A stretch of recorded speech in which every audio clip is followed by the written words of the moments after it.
Siguro po ewan ko mga 7 or 8 years old ako kasi yung bahay po namin, kumbaga dito, ayan po yung bahay namin, ito court na eh. Ganun po yung setup ng bahay namin. So, personally ako napanood ko lang po si Mac Cardona. So, kumbaga wala, tinry ko lang po ganun.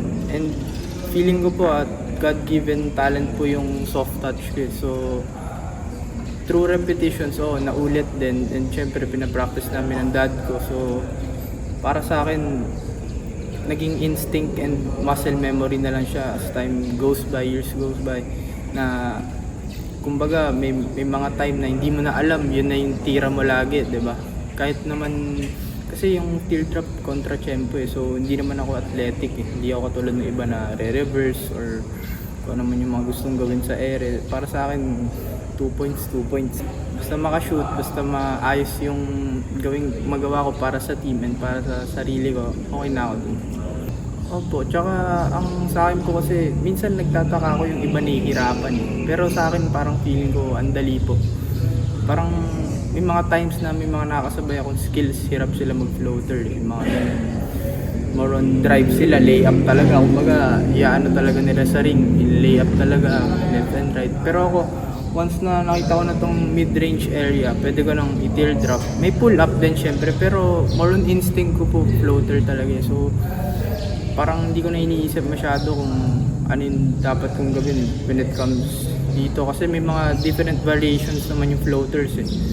May mga same foot, may mga off-hop, diba? Mga ganun po. So, every time na nagpo-practice ako, nire-repeat ko lang, and syempre yun nga, practice lang lagi. So naging na lang, wala, part na siya ng pagiging player.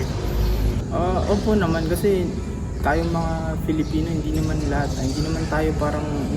kasi parang sina Jason Castro, Terence Romeo, yung mga iba man na guards before na kumbaga mabibilis na lalo ngayon sa yung basketball ngayon, guard oriented. So every skill set dapat meron ka. Kung hindi ka man athletic, dapat medyo crafty ka, 'di ba?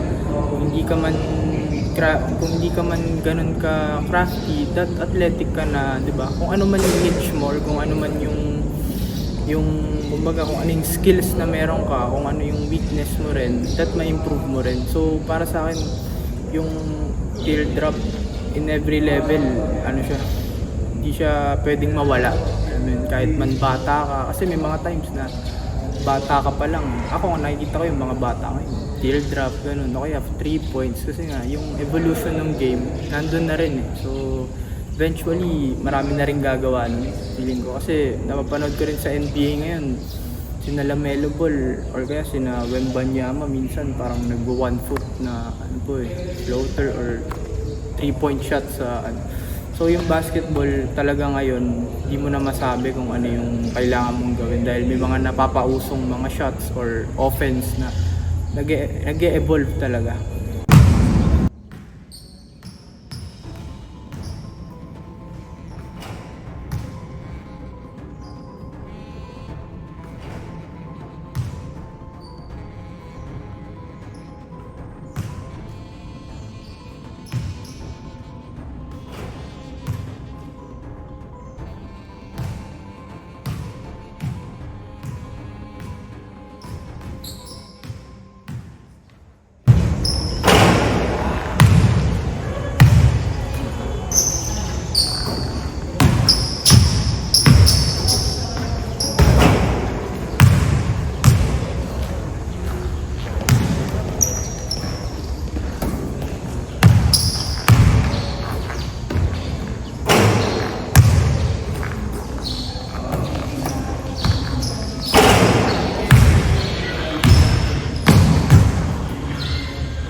Siyempre po, yung NCAA po mismo, mas physical compare sa UAAP eh. So, mas ano po talaga eh. And mas, sa UAP po kasi mas systematic eh. Sa NCAA, more on, feeling ko po, ako lang sa ano ko, more on individual skills and medyo may mga times po na minsan papabayaan ka talaga ng coaches na gawin ko ano yung mga dapat mong, kumbaga kung ano yung talent na meron ka, papabayaan ka.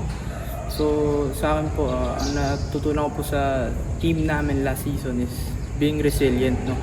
When it comes to, syempre may mga adversities lalo't, di ba, hindi naman kami big team, hindi malaki yung mga big man namin, yung mga guards namin. More on guard oriented po talaga yung team namin eh. So ang ano ko lang is yung kumbaga sa amin nakarely yung team namin on the guard. So yung pagiging resilient ng team, even though hindi kami nakapag Final Four, nandun naman yung pagiging competitive namin eh. And yung ano namin, si TJ and si Paeng and yung iba namin graduating players, maganda rin yung pinakita. So overall proud ako dun sa team na meron kami. Yung